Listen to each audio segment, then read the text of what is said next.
Is the whole thrifting era truly over?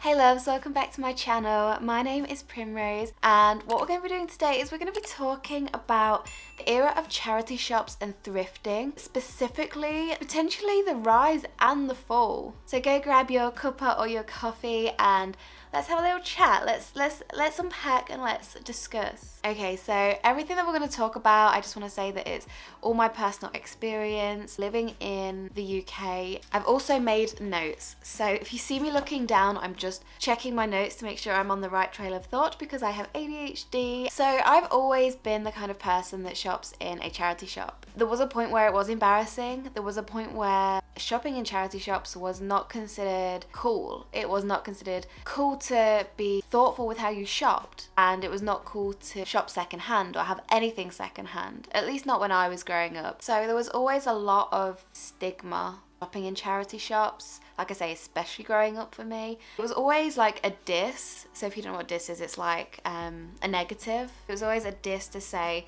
someone shopped at a charity shop. People would be like, oh, your mum shops at a charity shop. And growing up throughout my childhood, a lot of the kids would wear branded stuff. Brand would only be something like Bench. And I think even back then, like I always called it branded, but I didn't actually know what it was. Jane Norman was kind of another one. They'd always have the Jane Norman bags or like the Bench hoodies, stuff like that. And I was never into that sort of stuff. Like, you're paying so much money for something that just has the word Bench on it.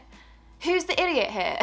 So it was never a thing that was like normalized growing up. And I remember when I did start first shopping in charity shops, I'd go with my mum and my sister, and then it became like a little habit or tradition. We'd go on a shopping trip and we'd just pop into a charity shop just to see what there was. But because they weren't cool, they weren't frequented by young people, that also meant that young people weren't donating to them. So the stuff that you'd get in there would be very outdated stock. The people that you'd see go into charity shops would be your elderly. It would be your, sorry to stereotype, but your single mothers, or the people that didn't have a partner and couldn't afford, they were literally there and catered for the people that could not afford to shop in normal shops for clothes. I'm not saying that's bad, like that was people's situations back then and that's what they were used for. And I remember like when I used to go into charity shops, you'd probably expect to pay £1 or £2 for something. Like, it was ridiculously cheap, but it was all stuff that people wouldn't have wanted anyway, really. You know, and I think maximum you'd ever pay would probably be like £6, and that's probably pushing it. You know, they were very, very cheap when I remember going. Like I said, the majority of clothes that you'd find there would be either outdated or poor quality or just like dribs and drabs. It wouldn't be anything that you'd want or think, oh my god, I can get a vintage find. Like, it wouldn't be like that.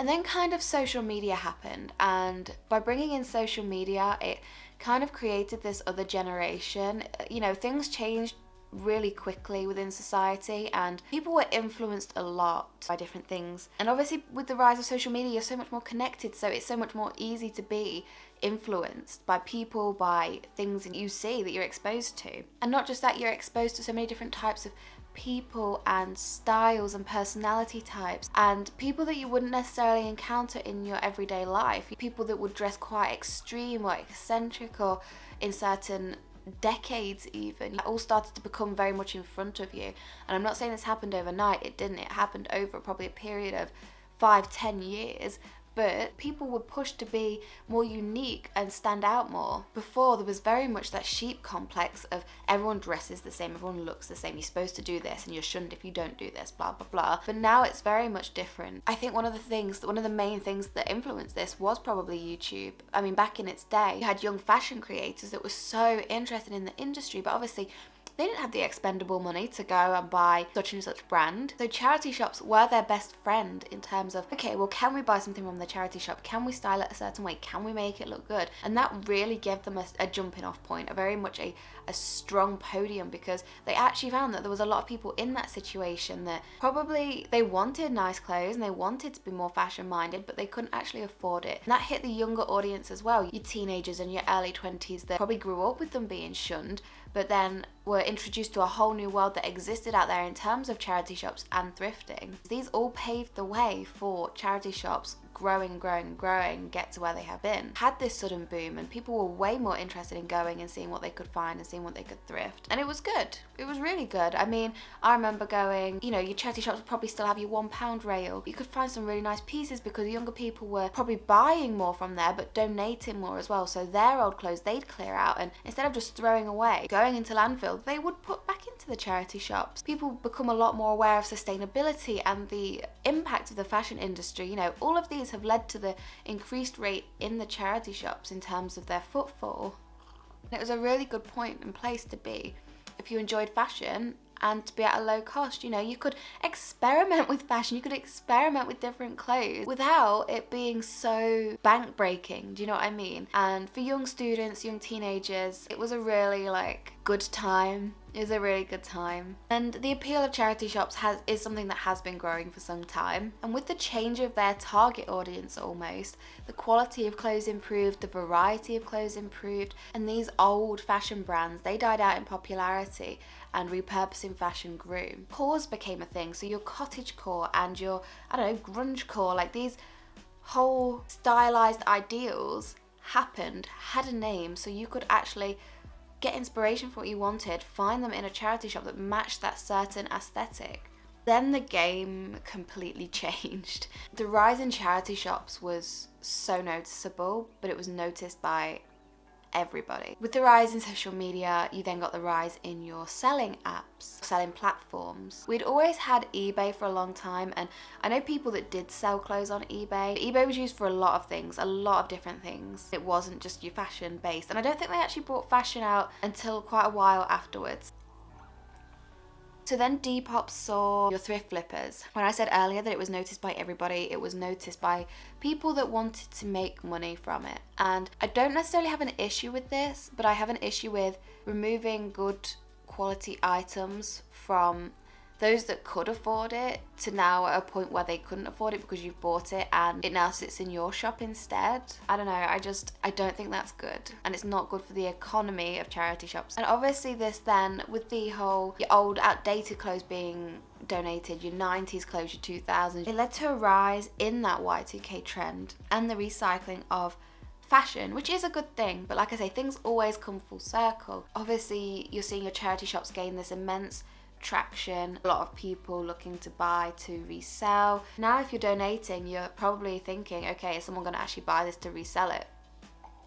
And this was something that was just building and building and building and building. And then we hit COVID, lockdown, and the closing of charity shops, which then only allowed these online sales to boom even more. People couldn't go thrifting, people couldn't go to the charity shop, so they would download these apps, give them all power of the online fashion market while being sustainable, you know. And it didn't just benefit those that were just looking to make money off of it, you know. Reselling became a big thing for those that had probably lost their jobs to COVID or couldn't work or had to work from home. It gave them a hobby to do. So it allowed people to clear out their old stuff and also join that market of people that were reselling things, whether that's stuff they'd bought before or it was their own stuff now that they were selling. But then all this has really led up to changing our dynamic of charity shops. They would have been hit hard during COVID, and people did pull away from thrifting again. It got harder for charity shops because of the increased footfall, because of the increased buying, because of the increased everything. Not only that, their competition on these selling apps and cost of living in general, they then have to put their prices up.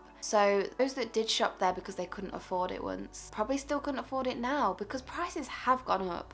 Prices have really gone up. Makes it difficult for them. And that kind of leads me to modern day now.